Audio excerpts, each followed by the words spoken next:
Hello again everyone, Boyd here with TrekWorks, and welcome to part 2 of our Project 1350 video build series. This is the Enterprise NX-01, and as promised we're going to be doing this one next. We just finished up the classic Enterprise from Polar Lights, the brand new 1350 kit, and so we're going to be building this model next. Now I'm going to be doing some nice lighting work on this one as well. I'm ordering an aftermarket kit to do the nice rotating Bussard effect on it.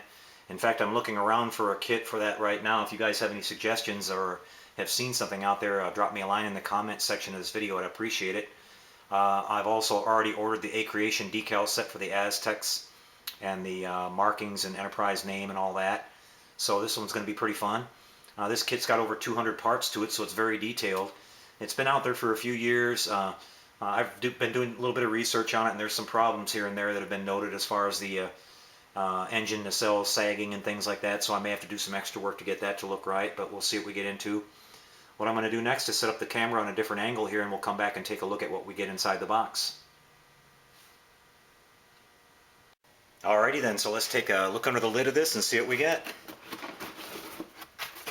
Alright, well, so first of all we see a really huge massive saucer, and you can see in this picture here that all the windows have already been drilled out on this, all the marker light locations, a lot of things.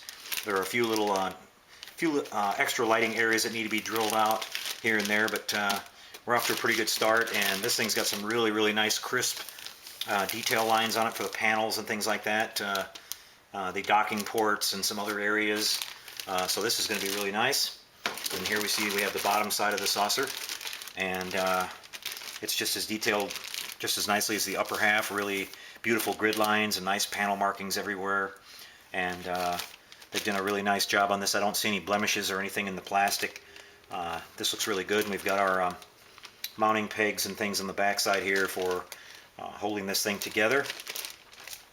And then we start getting into some of the other parts here. We've got a bunch of clear parts, the bridge dome, the planetary sensor dome on the bottom, a whole bunch of window inserts, and we've got the bag here containing the base, which is kind of a neat looking base with the engine pylons and some more outer window location areas around that go around the saucer. And here we have more part of the pylon assembly.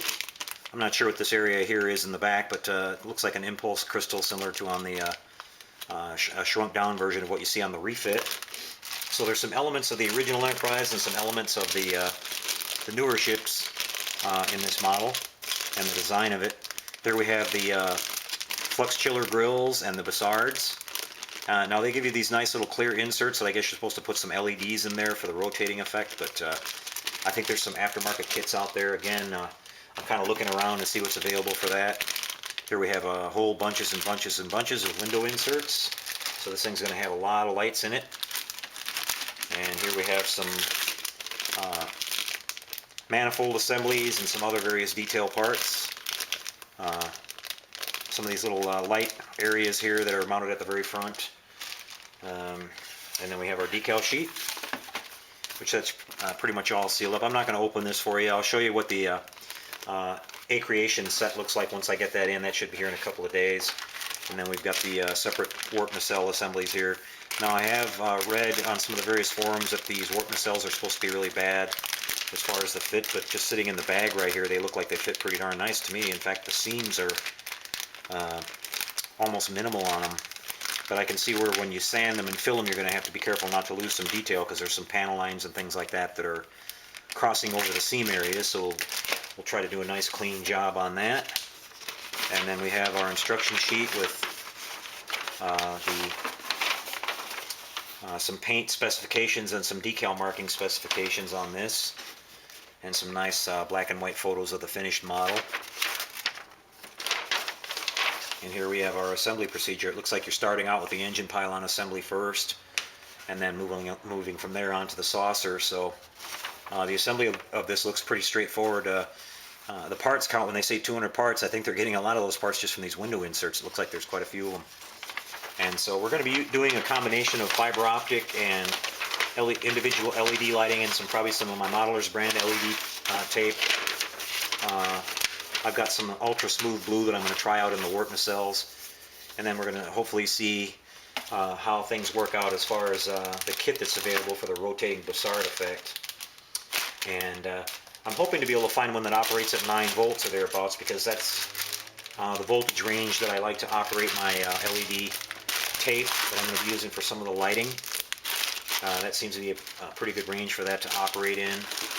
So hopefully we'll find something out there. If not, we may have to run some kind of a power conversion setup. If some of those light kits run at 4.5 volts, so we'll just kind of have to see what comes along with that. But again, if you guys have any suggestions on that, give me a shout.